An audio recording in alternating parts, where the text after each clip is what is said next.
Hi, welcome back. Let's talk for just a little bit about bonds today. What is a bond?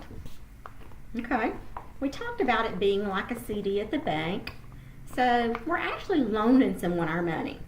We're loaning our money to a company or to an entity for a set maturity date and a set interest rate. And so if we say we need to make sure we've got money to go to the drugstore and to go to the grocery store, then bonds are one of those things that, especially as folks age, they like that. They need to be able to depend on that consistency and that consistent income. Okay? And so we talked about bonds being second from the bottom in our pyramid the other day. And here's our pyramid. There again, it didn't show up as well as I wanted it to. But when we get into bonds, there's different kinds of bonds. A lot of you have heard of Series E bonds or savings bonds, where you put in, for example, a $50 bond, you pay $25, and then it continues to accrue its interest until it gets to the face value of the bond. Aside from that, though, the ones we're really going to talk about are more like government bonds, corporate bonds, municipal bonds, okay? And so corporate bonds could be, for example, and again, this is not suggesting any companies, it's just giving you examples to think about. When Cliffside did their expansion, when Duke did their expansion over in Cliffside, they did a bond issue. So that's not the only way that they didn't want to just have their stock out there, because the bonds mean they're temporarily borrowing money for a project that they have going on. Okay, so they did a bond issue. And people, again, generally like bonds or a certain amount of bonds because they want that guaranteed income stream and they want to know when they're going to get that money back. Okay, so that would be a corporate bond, is when you're loaning your money to a corporation. We can get into different bonds where they're government bonds. Maybe they're U.S. Treasury bonds. Maybe they're municipal bonds. And what municipal bonds mean is municipal bonds give tax advantages to people that make a lot of income, so that because they pay out tax free. So for example, sometimes if you get a bond that pays 6% and you get a bond that pays 7%, everybody's like, well, I want the 7%. True. However, if you pay a lot in taxes and you bought the 7% bond, it still may only be worth what the 6% is. So that's considered a municipal bond. They are federally tax-free, and if they're in the state of North Carolina and they're North Carolina bonds, they're North Carolina state tax-free too. So that can make a big difference for somebody that's in a high tax bracket, that they can buy these bonds and that they're not paying a lot of taxes on this money. In exchange, they're agreeing to a lesser interest rate. Okay?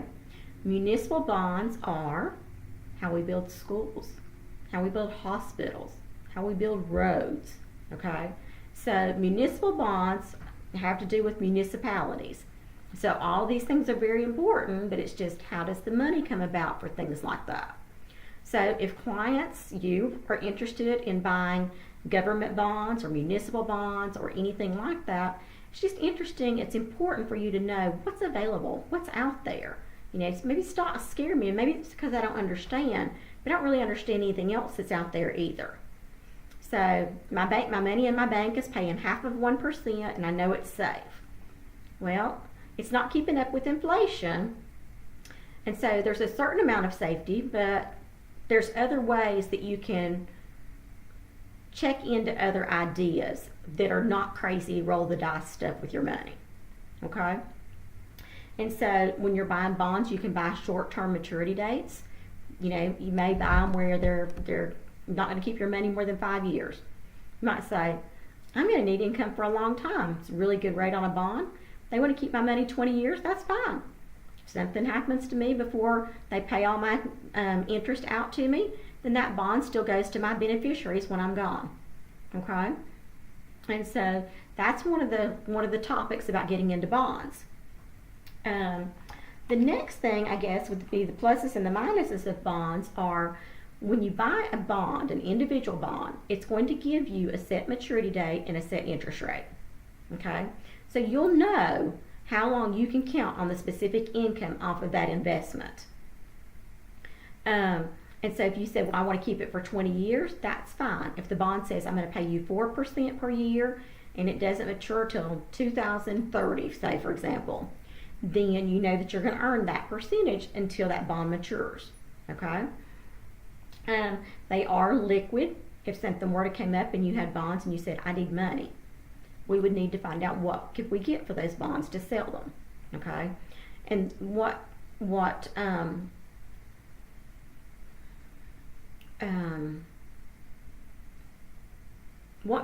makes that decision, or what decides that, I guess, I'm losing the word that I want to use, so I apologize. But the interest rates and the value of interest rates, the power of interest rates is what drives the value of bonds. So if you have a $5,000 bond and it's paying 5%, and somebody comes out and they raise rates and they've got a $5,000 bond and it's paying 6%, which one do you want? You want one that's paying you 5% or one that's paying you 6%? Most people want the one that's paying 6%, right? So if that's the case, then the one that's valued at 5%, it's going to have to go back down in price a little bit to make it attractive. Meaning that you might, if you cashed it in early, you might take back less than what you put into it. Okay? And so that's the fluctuation in bonds, is according to interest rates. If interest rates go up, the value of bonds go down. And if the interest rates go down, the value of bonds go up. So it's just important, if you're going to keep it till maturity date, it doesn't matter, because they're going to pay you back the face amount. It's if you need it or you decide to cash it in before it matures, then that variance in value is going to be based on what interest rates are doing. Okay? So I hope that's been helpful and fruitful today on fixed income. What a bond is, it's you loaning your money to someone. It's not owning a part of a company. So again, if you've got any questions, anything that slipped my mind, please shoot me an email, shoot me some information. Really enjoying helping make this more educational, and I hope it's helpful. So until next time, thanks for stopping by and have a blessed day.